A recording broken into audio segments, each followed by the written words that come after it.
কেন আশা করেন, কেন আশা করেন না, এইটা কিন্তু আপনারা নিজেকে জিজ্ঞাসা করেন। আমি কিন্তু আশাবাদী নই। আমি আশাবাদী নই কেন? দেখেন, ভারতের সঙ্গে আমাদের কিন্তু একটা প্রত্যর্পণ চুক্তি আছে।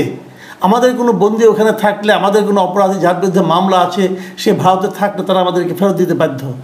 ওই চুক্তি অনুযায়ী আমরাও এরকম থাকলে তাদেরকে ফেরত দিতে বাধ্য। কিন্তু সেই ক্ষেত্রে হাসিনার ক্ষেত্রে ভারত কী অজুহাতটা নিতে পারে?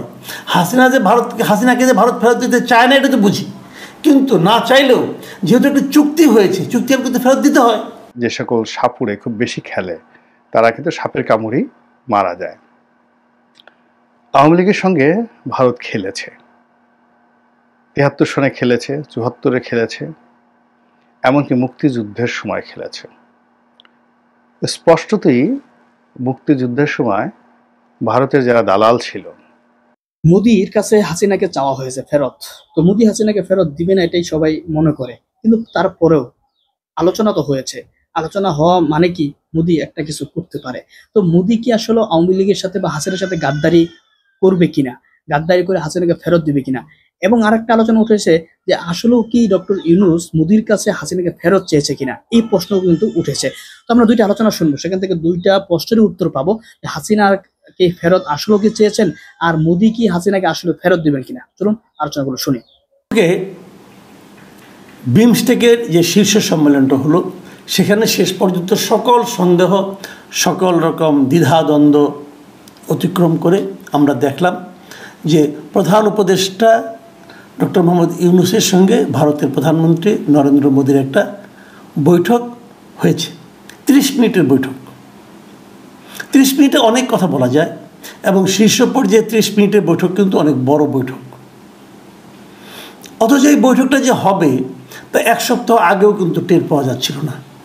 21 তারিখে ভারতের পররাষ্ট্র মন্ত্রণালয়ের যে মুখপাত্র মিস্টার জয়সওয়াল কিন্তু বলেছিলেন যে এ ধরনের কোনো মিটিংয়ের ব্যাপারে তার কাছে কোনো আপডেট নেই। কূটনৈতিক ভাষা এভাবেই বলে যে আমার কাছে কোনো আপডেট নেই।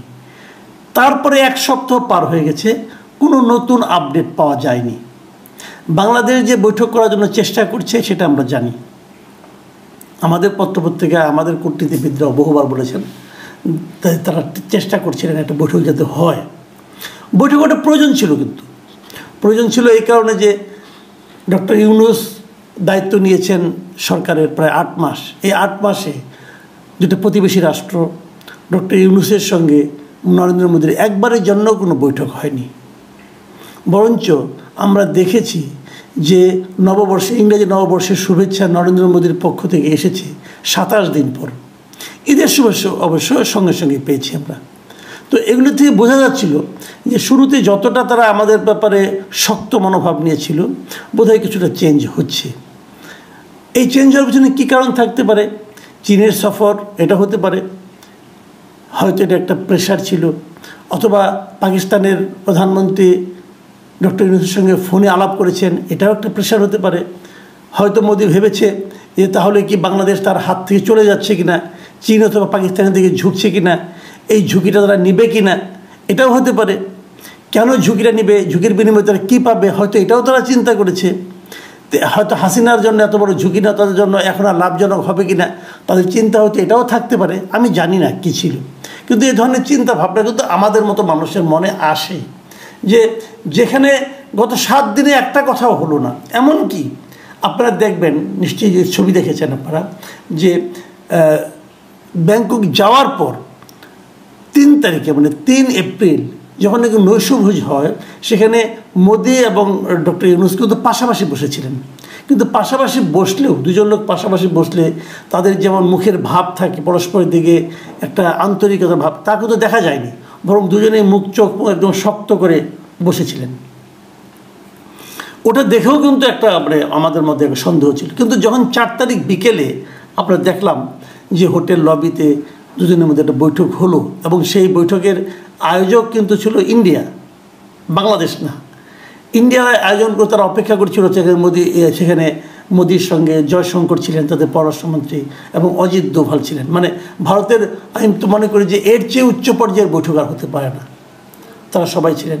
বাংলাদেশের পক্ষে দেখলাম ইউনূস সাহেব একাই গেলেন, এবং একা যে উনি যখন দেখলাম অনেকক্ষণ ধরে তারা করমর্দন করলেন এবং বসলেন, আমি একটা জিনিস খেয়াল করলাম যে বসার পর দেখলাম ডক্টর ইউনূসের হাতে বেশ কয়েকটা কাগজ, মানে উনি কিন্তু নোট করে নিয়ে গেছিলেন যে কি কি বলতে চান, কি কি শুনতে চান এবং কোন প্রশ্নের কি জবাব দিতে চান, আমার ধারণা। তো এই ধরনের যখন মিটিং একটা হয়, সেই মিটিংয়ে কী আলোচনা হলো এত লম্বা সময় ধরে, সেটা নিয়ে কিন্তু মানুষের মনে একটা আগ্রহ থাকে। এবং তারও চেয়ে বড় কথা, মিটিংটা হলো কেন, ইন্ডিয়া হঠাৎ করে রাজি হলো কেন? প্রথমত ইন্ডিয়ার মনোভাব এতটা পজিটিভ ছিল না। এর পেছনে কি অন্য কোনো শক্তি কাজ করেছে, অন্য কোনো ঘটনা কাজ করেছে? এটা কিন্তু একটা প্রশ্নই হয়ে থাকবে। কেউ কেউ বলার চেষ্টা করছেন এর পেছনে আমেরিকা একটা ভূমিকা রেখেছে। মিয়ানমারের বর্তমানে যে বাস্তবতার যে পরিস্থিতি, সেই পরিস্থিতিতে রাখাইনদের যে নতুন ওরা যে মোটামুটি যুদ্ধে ভালো করছে, এই সময় রাখাইনদের কাছ থেকে বাড়তি কোনো প্রেশার আসবে কি না, অথবা সেই প্রেশার আসার ক্ষেত্রে ভারতের কি ভূমিকা থাকবে, অথবা বাংলাদেশের কি ভূমিকা থাকবে, অথবা চীনের সঙ্গে বাংলাদেশের নতুন যে দিগন্ত উন্মোচিত হচ্ছে, এই সমস্ত নানা বিষয় কাজ করতে পারে বলে অনেকে মনে করছেন। এবং সেই কাজগুলো প্রেশারটা হয়তো বা আমেরিকার পক্ষ থেকে আসতে পারে, আমেরিকার গোয়েন্দা সংস্থাদের পক্ষ থেকে আসতে পারে, এরকম ধারণা অনেকে করছেন। যে কারণেই হোক, একটা মিটিং হয়েছে এবং এটা খুবই জরুরি একটা মিটিং ছিল। এখন এই মিটিংয়ে যে অংশটা নিয়ে আমি আজকে একটু কথা বলতে চাই, অনেকগুলি প্রসঙ্গে এসেছে। বাংলাদেশে তিস্তার পান নিয়ে আলোচনা হয়েছে, বাংলাদেশের পক্ষ থেকে বলা হয়েছে। সীমান্ত হত্যা নিয়ে বাংলাদেশের পক্ষ থেকে বলা হয়েছে। এই কথাগুলো আগে কিন্তু শেখ হাসিনা সেভাবে বলতেন না, কিন্তু ডক্টর ইউনূস অল্প দিনে এই কথাগুলো কিন্তু বলতে পেরেছেন। এটা একটা পজিটিভ দিক আমি বলবো। বিপরীত দিকে ভারতের পক্ষ থেকে বলা হয়েছে, এগুলো আমরা উভয়ের যে বিভিন্ন রকম টুইট এবং এই যে এক্স হ্যান্ডেলে লেখা, ফেসবুক স্ট্যাটাস, সামাজিক মাধ্যমে তাদের বক্তব্য, ডক্টর ইউনূসের পক্ষ থেকে বক্তব্য, নরেন্দ্র মোদীর থেকে বক্তব্য, এগুলো আমরা দেখেছি।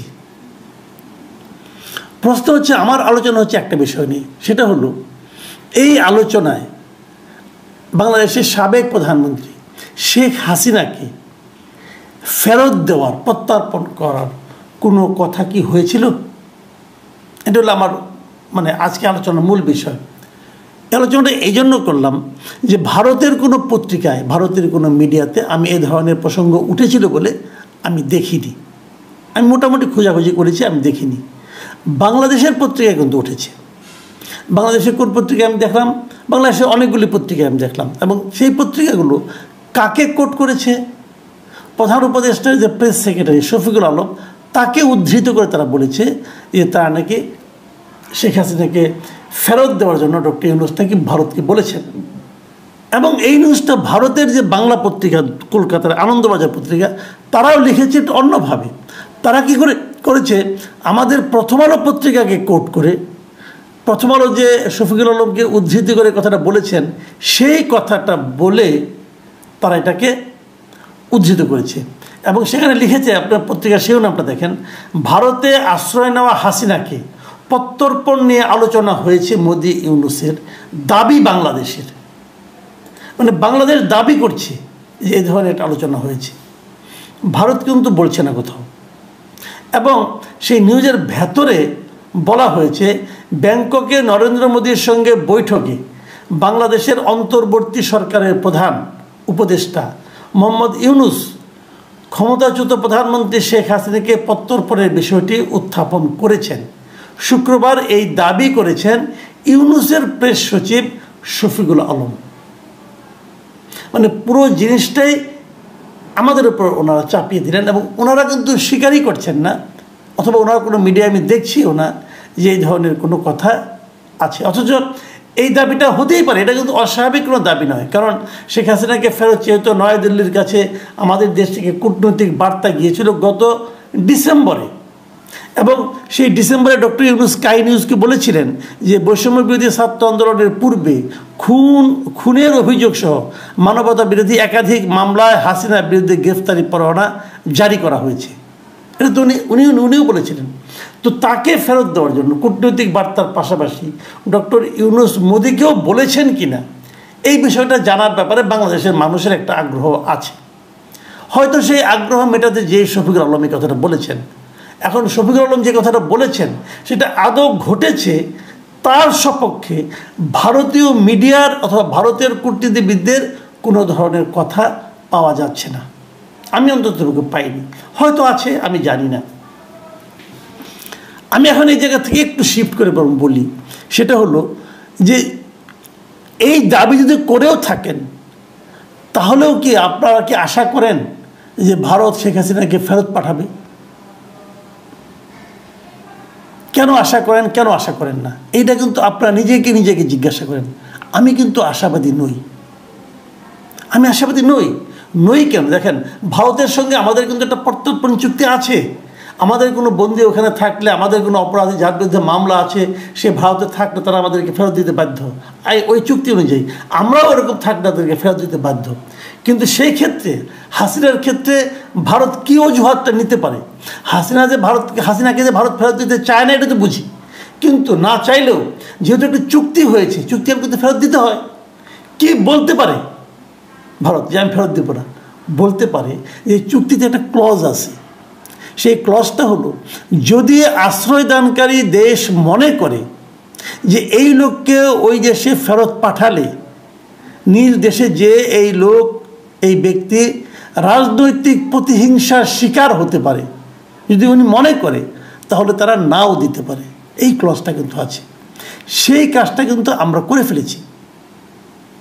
এখন যদি ভারত বলে যে আমরা যাকে ফেরত দেব সে তো রাজনৈতিক প্রতিহিংসার শিকার হবে, এবং রাজনৈতিক প্রতিহিংসার শিকারের মতো ঘটনা তো আমরা ঘটিয়ে চলেছি। এবং সবচেয়ে বড় ঘটনাটা ঘটেছে 32 নম্বর ভাঙার মাধ্যমে। 32 নম্বর যখন ভাঙা হয়েছে, যদি শেখ হাসিনার পক্ষ থেকে অথবা ভারতের পক্ষ থেকে বলা হয় যে 32 নম্বর তো শেখ হাসিনার পিতার বাড়ি ছিল, শেখ হাসিনার বাড়ি ছিল না, কিন্তু তার পিতার বাড়ি ছিল, তারপরে সেটা ট্রাস্টকে দান করা হয়েছিল, সেই বাড়িও যখন ধূলিসাৎ করে দেওয়া হয়েছে, এটা তো ক্লিয়ার বোঝা যাচ্ছে এটা একটা রাজনৈতিক প্রতিহিংসা। এবং সেই গুড়িয়ে দেওয়ার সময় সরকারের দিক থেকে কোনো রকম প্রতিবন্ধকতা তৈরি করা হয়নি।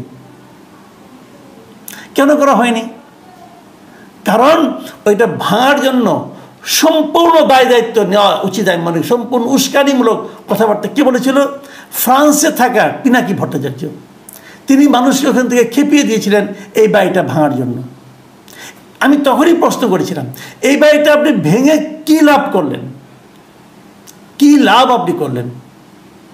কোনো লাভ আপনি করতে পারেননি, বরঞ্চ শেখ হাসিনাকে ফেরত আনাটা ডিফিকাল্ট করে দিলেন। যে লোক এত অপরাধ করেছে বলে আমরা দাবি করছি, তার বিরুদ্ধে বিচার চলছে, তাকে তো আনাটা আমার জন্য প্রয়োজন ছিল। যদি এই বাড়ি আপনি ভাঙতেই চান, সরকার ভাঙতে পারতো যে কোনো সময়, কিন্তু এমন একটা প্রক্রিয়ায় আপনি ভাঙলেন যেখানে নাকি সরকার কোনো ভূমিকাই রাখলো না, বরং সরকারের অসহায়ত্ব প্রমাণ হলো। যদি সরকারের এখানে অসহায়ত্ব প্রমাণ হয়, শেখ হাসিনাকে দেশে আনলে যদি অসহায়ত্ব, যদি শেখ হাসিনাকে এরকমভাবে মানুষ পিটিয়ে মেরে ফেলে, তাহলে কি হবে? সরকার তো ফেরতে পারবে না, সরকার তো বাড়ি ফেরতে পারে নাই। একটা বাড়ি ভাঙতে তো সারা রাত লাগছে, সেই কাজটা আপনি করতে দিয়েছেন। এখন একটা মানুষকে মারা তো কোনো ব্যাপার না, আপনি ফেরতে পারবেন না। যদি না দেয়, এই কথাগুলি বলবে, আমি তা বলছি না বলুক, এটাই আমরা চাই। আমরা চাই প্রত্যেকটা অভিযুক্ত তার সামনে সে আত্মপক্ষ সমর্থন করুক এবং তার একটা সুবিচার হোক, এটা আমরা চাই। কিন্তু তাকে যদি আপনি আনতেই না পারেন, তাহলে কী লাভ হলো? এই কাজগুলো আমি তখন বলেছিলাম যে পিনাকি ভট্টাচার্য যেটা করেছেন এই কারণে, যাতে নাকি ভারতের জন্য একটা অজুহাত তৈরি করে দেওয়া যায়। এটা তো উনি আবার আমার উপর খুব গোস্সা হয়েছেন, মামলা মোকদ্দমা অনেক কিছু করতে যাচ্ছেন আমার বিরুদ্ধে। আচ্ছা করুন, অসুবিধা নাই কোনো। কিন্তু আপনি পিনাকি ভট্টাচার্যকে আমি বলি, ভাই আপনি যেভাবে বলেন, আপনি এন্টি ভারতীয় কথাবার্তা যেভাবে বলেন, আপনি বুকে হাত দিয়ে একবার বলেন তো, আপনার এই কাজটা কি আলটিমেটলি ভারতের পক্ষে যায়নি? গিয়েছে তো, তাহলে লাভটা কী হলো? আপনি এতগুলি মানুষকে ক্ষিপ্ত করে দিলেন, উত্তেজনা তৈরি করলেন, হয়তো আপনার একটু সাময়িক আপনি মনে করেন আপনি বাহাদুরি দেখালেন যে আমি ফ্রান্স থেকেই ভেঙে ফেলেছি, কিন্তু লাভটা কী হলো ভাই? আপনি তো হাসিনাকে ফেরত আনার ক্ষেত্রে একটা প্রতিবন্ধকতা তৈরি করলেন। আন্তর্জাতিক আন্তর্জাতিক আইন কানুন, নিয়ম কানুন, ওটা তো আপনার এই ইমোশনাল কথাবার্তা শুনে তো ভাই তারা সিদ্ধান্ত নেবে না। কী লাভ করলেন আপনি বলেন? আমি আপনাকে শ্রদ্ধা করি, আপনি প্রচুর পড়াশোনা করা লোক, জ্ঞানী লোক, এটা শ্রদ্ধাই করি আপনাকে, কিন্তু এই কাজটা আপনি কী করলেন ভাই বলেন? এখন ভারত তো এই কথা বলছে না, আমাদের শফিকুল আলম সাহেব বলতেছে। কারণ শফিকুল আলম সাহেব কেন বলতেছে? কারণ আমাদের মাস পিপুলের সেন্টিমেন্ট তো এটা, আমরা তো প্রত্যেকটা অপরাধীকে দেশে আনতে চাই, এনে বিচার করতে চাই, আমরা তো এই জিনিসটা চাই। সবাইকে বলবো ভাই যাই করেন ঠান্ডা মাথায় করেন। সাময়িক উত্তেজনা, সাময়িক জনপ্রিয়। আসসালামু আলাইকুম রহমতুল্লাহি ওয়াবারাকাতুহু।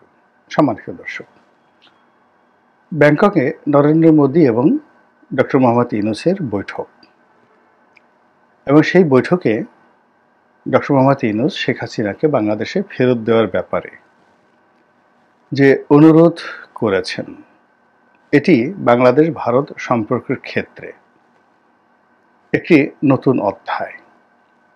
দ্বিতীয়ত, শেখ হাসিনার বিষয়টি একেবারে সরাসরি নরেন্দ্র মোদীর মুখের উপর তুলে ধরা হবে বা বলা হবে, এটি ভারত যেমন কল্পনা করেনি, আমরাও তেমনি কল্পনা করিনি, আর আওয়ামী লীগ তো প্রশ্নই আসে না। ফলে আগামীতে ভারত বাংলাদেশের রাজনীতিতে নাক গলাবে, শেখ হাসিনাকে বাংলাদেশে পাঠাবে, এমনকি শেখ হাসিনার জন্য সার্জিক্যাল স্ট্রাইক করবে, এদেশে সৈন্য পাঠিয়ে তারা শেখ হাসিনাকে ক্ষমতায় বসাবে, অথবা রয়ের বিভিন্ন এজেন্ট যারা রয়েছে তাদের মাধ্যমে রাজনৈতিক অস্থিতিশীলতা তৈরি করে আওয়ামী লীগকে পুনরায় ক্ষমতায় বসাবে। এই পুরো যে ক্যালকুলেশনটির উপর একটা প্রলেপ পড়ে গেছে। এর ফলে অতীতে যে হিসাবগুলো ছিল বা অতীতে যে প্রেডিকশনগুলো ছিল, সবকিছু উল্টে গিয়ে এখন নতুন আশঙ্কা দেখা দিয়েছে আওয়ামী লীগের মধ্যে। সেটি হলো যে ভারত কি শেখ হাসিনার সঙ্গে বেইমানি করলো বা করবে? যে শেখ হাসিনা, যে আওয়ামী লীগ ভারতকে দু হাতে দিয়েছেন, সব কিছু ট্রানজিট দিয়েছেন, ব্যবসা দিয়েছেন, বাণিজ্য দিয়েছেন, ভারতের কথা মতো তারা সেই 10 ট্রাক অস্ত্র মামলার বিচার করেছেন, একেবারে যেভাবে ভারত বলেছে ওভাবে বিচার করেছেন। ভারতের কথা মতো আমাদের এই জেলখানা থেকে বের করে উলফার অনুপ চেটিয়াকে ভারতের হাতে হস্তান্তর করা হয়েছে, এবং যে সকল ভারতীয় জঙ্গি গোষ্ঠী বিএনপি জমানাতে বাংলাদেশের মধ্যে ঢোকার সাহস পেত এবং এখান থেকে চীনের সহযোগিতা নিয়ে ভারতে তৎপরতা চালাতে পারত, বিশেষ করে আসামের উলফা, তাদেরকে পরিপূর্ণভাবে নির্মূল করে ভারতের বন্ধুত্বের আশায় আওয়ামী লীগ সবকিছু করেছে। এমনকি আমাদের রিজার্ভের একটি বিরাট অংশ সেটি আমেরিকার ফেডারেল রিজার্ভে না রেখে, কিংবা ব্যাংক অফ ইংল্যান্ডে না রেখে, কিংবা চীনে না রেখে এটি ভারতে রাখা হয়েছে। অলমোস্ট $2 বিলিয়ন মতো, আমি এক্স্যাক্টলি বলতে পারবো না, বাট আমি যেটা শুনেছি, এবং তাও আবার ডলারে নয়, রুপিতে। ফলে কি হলো, বাংলাদেশের টাকা ডলারে কনভার্ট করে রুপিতে পরিবর্তন করে ভারতে যেভাবে রাখা হয়েছে, এবং এখন যেভাবে রুপির মান কমে গেছে, ফলে ওই রিজার্ভের আমাদের কিন্তু বেশ একটা বিরাট ক্ষয়ক্ষতি হয়ে গেছে। তো এত কিছু যে শেখ হাসিনা করেছেন, জলে স্থলে আকাশপথে, যেভাবে তিনি তাদেরকে ট্রানজিট দিয়েছেন, যেভাবে বাংলাদেশের ভিতর দিয়ে সামরিক পণ্য পরিবহন করার জন্য যেভাবে MOU স্বাক্ষর করেছেন, যেভাবে তিস্তার প্রকল্প নিয়ে মুখ খুলেননি এবং ভারতের কাছ থেকে লেভি বাবদ বা চার্জ বাবদ কোনো টাকা আদায় করাটাকে অভদ্রতা হিসেবে মনে করেছেন, এবং ভারত বাংলাদেশের সম্পর্ককে, যেখানে ভাই বোনের সম্পর্ক, স্বামী স্ত্রীর সম্পর্ক বলে আওয়ামী লীগের নেতারা যেখানে সকাল বিকাল যাকে বলে বুক ফাটিয়ে, গলা ফাটিয়ে তারা প্রকাশ করতেন যে ভারত তাদের অকৃত্রিম বন্ধু। তো সেই ভারত কি করে ডক্টর মোহাম্মদ ইউনূসের সঙ্গে একটি বৈঠক করলো, কি দরকার ছিল? 2 নম্বর হলো, আবার সেই বৈঠকের সময় যখন ডক্টর মোহাম্মদ ইউনূস এরকম একটা কথা বললেন শেখ হাসিনাকে ফেরত দেওয়ার বিষয়, সেটি নিয়ে ভারত একটা টু শব্দ উচ্চারণ করলো না, কিংবা যে কথাগুলো ইতিপূর্বে ভারতের পক্ষ থেকে ভারতীয় মিডিয়া বলার চেষ্টা করেছে যে যতদিন পর্যন্ত বাংলাদেশে একটি নির্বাচিত সরকার না আসবে ততদিন পর্যন্ত বাংলাদেশের সঙ্গে সম্পর্ক স্বাভাবিক হবে না। এই কথা দ্বারা যেটি স্পষ্টত বোঝানো হয়েছে সেটি হলো ডক্টর মোহাম্মদ ইউনূসের সরকার নির্বাচিত সরকার নয়, এবং তারা এটিকে বৈধ মনে করেন কি করেন না সেটা দ্বিতীয় প্রশ্ন। কাজেই তাদের সঙ্গে কোনো লং টার্ম সম্পর্কে তারা যাবে না। ডে টু ডে যে সমস্ত কর্মকাণ্ড হচ্ছে ভারতের সঙ্গে ব্যবসা বাণিজ্য, সেগুলো চলতে থাকবে। কিন্তু এই কথা থেকে একদম 180 ডিগ্রি অ্যাঙ্গেলে উল্টে গিয়ে এমন কি হলো ভারতের যে তারা ডক্টর মোহাম্মদ ইউনূসের সঙ্গে বৈঠক করলেন এবং স্বয়ং নরেন্দ্র মোদী শেখ হাসিনাকে ফেরত দেওয়া হবে এই কথা তিনি শুনে গেলেন এবং একটি টু শব্দ করতে পারলেন না। ডক্টর মোহাম্মদ ইউনূসকে একটা কাউন্টার প্রশ্ন করতে পারলেন না, নট এ সিঙ্গেল কাউন্টার প্রশ্ন। তিনি যে সকল কথাবার্তা বলেছেন, ভারতীয় পররাষ্ট্র সচিব মিস্টার বিক্রম মিশ্র তিনি যে সকল কথা বলেছেন, বা মিস্টার নরেন্দ্র মোদী তার টুইটে যে সকল কথা বলেছেন, এগুলো খুবই গতানুগতিক। তারা সীমান্তে অনুপ্রবেশ করতে দেবে না, সীমান্তে কড়াকড়ি হবে। তারপরে তারা বলেছেন যে বাংলাদেশের সংখ্যালঘু নির্যাতন যেটা হচ্ছে সেটি নিয়ে তারা খুবই উদ্বিগ্ন। তো বাংলাদেশে যদি সংখ্যালঘু নির্যাতন হয়ে থাকে সেটা নিয়ে তো আমরাও উদ্বিগ্ন, বাংলাদেশ উদ্বিগ্ন, ভারতের উদ্বিগ্ন হওয়ার কি আছে, আমেরিকার উদ্বিগ্ন, তারাও উদ্বিগ্ন। তো এগুলো খুব কমন কথাবার্তা, কিন্তু এই সকল কমন কথাবার্তার বাইরে একেবারে আনকমন কথাবার্তা হলো শেখ হাসিনাকে ফেরত চেয়েছেন ডক্টর মোহাম্মদ ইউনূস।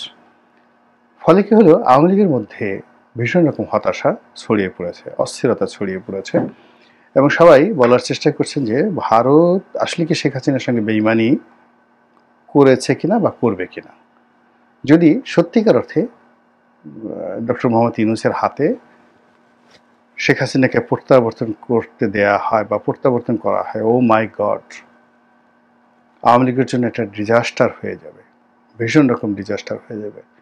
আওয়ামী লীগের যারা ভারতে পালিয়ে আছেন, অনেকে স্ত্রী পুত্র নিয়ে, অনেকে একাকী, অনেকে সারা ভারতে ছড়িয়ে আছেন, তাদের সবার মধ্যে কিয়ামতের আতঙ্ক শুরু হয়ে যাবে। ইতিমধ্যে আমাদের বাংলাদেশের বিভিন্ন সোশ্যাল মিডিয়াতে আমরা দেখতে পাচ্ছি বা কথাবার্তা শুনতে পাচ্ছি, সেটি হলো যে ভারতে এই অবৈধ আওয়ামী লীগ নেতাদেরকে ধরার জন্য একটা সাঁড়াশি অভিযান চালানো হবে। এটি সত্য মিথ্যা আমরা বলতে পারবো না, কিন্তু বাংলাদেশে এই ধরনের কথাবার্তা হচ্ছে।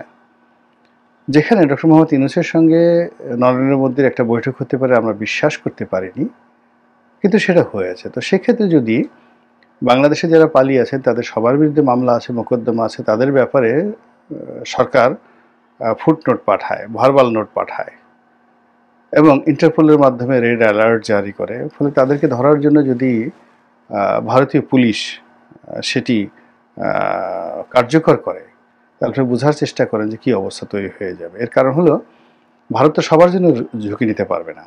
এখন ইন্টারন্যাশনাল রেড অ্যালার্ট দেওয়া হলো শেখ হাসিনার বিরুদ্ধে, বা যেটা বলা হয় যে ইন্টারপোল থেকে রেড অ্যালার্ট দেওয়া হলো শেখ হাসিনার বিরুদ্ধে, সেটা না হয় পলিটিক্যালি তারা আর্গুমেন্ট করলো, বার্গেনিং করলো, কিন্তু সাধারণ যে সকল ভারতীয় নাগরিকদের সঙ্গে মিশে আছে, বাংলাদেশি নাগরিক, আওয়ামী লীগ নাগরিক, তাদেরকে কিভাবে ডিফেন্ড করবে, তাদেরকে ডিফেন্ড করার জন্য তারা কি বলবে, এবং এটির সংখ্যা যদি হাজার হাজার হয় কিংবা লাখের মতো হয়, 1 লাখ লোককে ভারত কি করে ইন্টারপোলের যে রেড অ্যালার্ট, সেই রেড অ্যালার্ট থেকে তারা রক্ষা করবে। ফলে তাদেরকে লোক দেখানোর জন্য হলেও তাদেরকে এই সাঁড়াশি অভিযান চালাতে হবে, এবং সেটা যদি চলে এবং 1 লাখ পালিয়ে থাকা বাংলাদেশি আওয়ামী নেতাদের মধ্যে থেকে যদি মাত্র 4-5 জনকেও ধরা হয় এবং তাদেরকে সীমান্ত দিয়ে বাংলাদেশে পাঠানো হয়, বুঝতে পারেন যে বাংলাদেশে যারা পালিয়ে আছেন এবং ভারতে যারা পালিয়েছেন তাদের কী অবস্থা তৈরি হবে।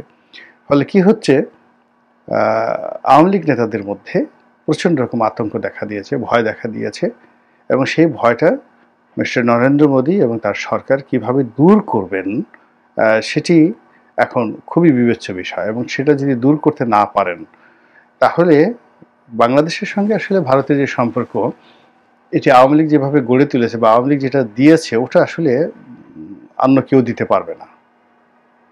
সেটি বিএনপিও দিতে পারবে না, সামরিক শাসকও দিতে পারবে না, আর ডক্টর মোহাম্মদ ইউনূস তো পারবেনই না। তো কাজেই ভারত আওয়ামী লীগকে বাঁচিয়ে রাখার জন্য যে কি পদক্ষেপ নেন এবং কিভাবে রিভার্স করেন এবং সেটাকে আবার মোকাবেলা করার জন্য ডক্টর মোহাম্মদ ইউনূস কি করেন সেটা কিন্তু আমাদেরকে ভাবতে হবে। এর কারণ হলো এই রাজনৈতিক যে কূটচাল, চাণক্য নীতি, এই চাণক্য নীতির ফলে ভারতের যেভাবে খণ্ড বিখণ্ড হয়ে যাওয়ার সম্ভাবনা রয়েছে, বাংলাদেশের কিন্তু একই সম্ভাবনা রয়েছে। অনেক সময় বেশি যে সকল সাপুড়ে খুব বেশি খেলে তারা কিন্তু সাপের কামড়েই মারা যায়। আওয়ামী লীগের সঙ্গে ভারত খেলেছে, ৭৩ সনে খেলেছে, ৭৪-এ খেলেছে, এমনকি মুক্তিযুদ্ধের সময় খেলেছে। স্পষ্টতই মুক্তিযুদ্ধের সময় ভারতের যারা দালাল ছিল তাদের কে ভারত যেভাবে হ্যান্ডেল করেছে, আর আওয়ামী লীগের মধ্যে যারা ভারতের দালাল ছিলেন না, বেশ করে বঙ্গবন্ধু ভারতের দালাল ছিলেন না, একথা সত্য। তিনি স্বাধীনতা চেয়েছেন, সার্বভৌমত্ব চেয়েছেন, অখণ্ড পাকিস্তানের প্রধানমন্ত্রী হতে চেয়েছেন, হোয়াট এভার ইজ বেটার, যেটা আগে আসে। কিন্তু তিনি ভারতের দালাল হবেন বা হতে চেয়েছেন, এটা সম্ভব নয়, বিশ্বাস করা সম্ভব নয়। এটি যারা রাজনৈতিক বিশ্লেষক, যারা ইতিহাস জানেন, তারা খুব ভালো করে জানেন যে বঙ্গবন্ধুর সঙ্গে আসলে দিল্লির কেমন সম্পর্ক ছিল আর পিন্ডির কেমন সম্পর্ক ছিল। তিনি অখণ্ড পাকিস্তান চেয়েছেন, শেষ সময়টা পর্যন্ত প্রাণান্তভাবে তিনি চেয়েছেন, এটা সত্য কথা। তারপর তিনি অখণ্ড পাকিস্তানের মধ্যে বাংলাদেশের মান মর্যাদা, স্বায়ত্ত শাসন এসব পরিপূর্ণভাবে তিনি চেয়েছেন, বাঙালির অধিকার চেয়েছেন।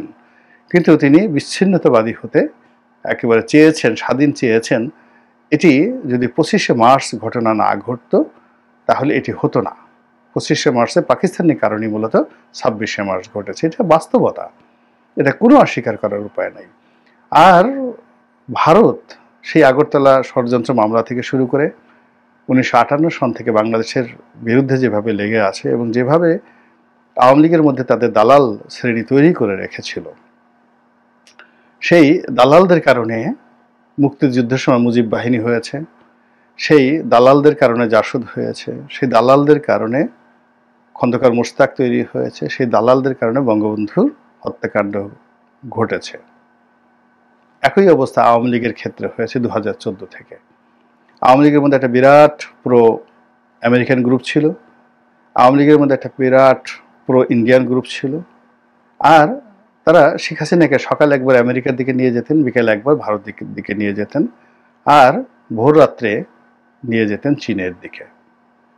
আর এই 3 ধরনের সিদ্ধান্ত নেওয়ার কারণে, প্রতিদিন 3 ধরনের মনোভাবের কারণে শেখ হাসিনা কোনো পক্ষের বিশ্বাস এবং আস্থা অর্জন করতে পারেননি।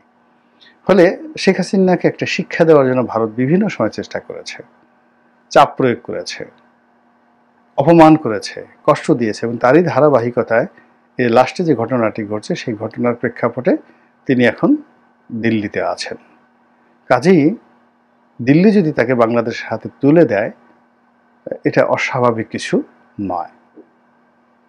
আল্লাহ আমাদের সবাইকে হেদায়েত দান করুন এবং হেফাজত করুন। আসসালামু আলাইকুম ওয়া রাহমাতুল্লাহি ওয়া বারাকাতুহু। দর্শক, আরো যখন শুনেছেন, শুনে বুঝতে পেরেছেন মোদী এটা চেয়েছেন, মোদীর কাছে চেয়েছেন ডক্টর ইউনূস হাসিনাকে ফেরত, কারণ ফেরত এটা অঙ্গীকারী ছিল, হাসিনাকে ফেরত চাওয়া হবে। কারণ হাসিনা ভারতে বসে যে কর্মকাণ্ডগুলো করছে, প্রতিনিয়ত আমাদের দেশকে অস্থিতিশীল করছে এবং দেশকে উস্কানি দিচ্ছে। তো হাসিনাকে ফেরত চাওয়া ছাড়া বাংলাদেশের কোনো পথ খোলা ছিল না। তো এখন কথা হচ্ছে দ্বিতীয় কথা, যে হাসিনাকে ফেরত দিবে কিনা। যদি ভারত আসলে, আমরা জানি এটা সভ্য রাষ্ট্র না, ভারত একটা উশৃঙ্খল জাতি, এই উশৃঙ্খল জাতি ফেরত দিবে না। তারা চাইবে সবসময় ঝামেলা সৃষ্টি করে রাখার জন্য। যদি তারা শান্তি চাইতো তাহলে বাংলাদেশের নতুন সরকারের চাইতে বা ভবিষ্যৎ সরকারের সাথে সম্পর্ক ভালো রাখার জন্য হলেও হাসিনাকে ফেরত দিত এবং সম্পর্ক ভালো করতো। কিন্তু তারা আসলে এই নিয়তটা নেই, তারা সেটা করবে না। তারপরও দেখা যাক পরিস্থিতি কোন দিকে যায়।